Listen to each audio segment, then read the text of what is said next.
Sachchidananda Sadhguru Sainath Maharaj key జై.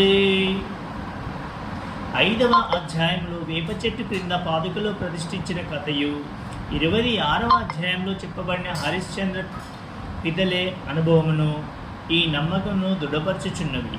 పైన వివరించిన 2 అవతారాల విచిత్ర లీలను శ్రీ గురుచరిత్రను గ్రంథమందు 53 అధ్యాయములలో సరస్వతి గంగాధరుడెట్లా వర్ణించునో అటులనే శ్రీ గోవింద రఘునాథ్ ఉరఫ్ అన్నా సాహెబ్ దాబోల్కర్, హేమాడ్ పంతు అను వారు శ్రీ సాయి లీలను 53 అధ్యాయంలో శ్రీ సాయి సత్య చరిత్రమును గ్రంథమును వర్ణించి ఉన్నారు.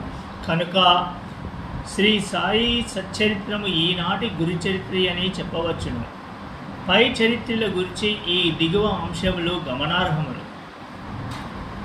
శ్రీ గురుచరిత్రను వ్రాసిన వారు కన్నడం వారు కాబట్టి వారికి మరాఠీ భాష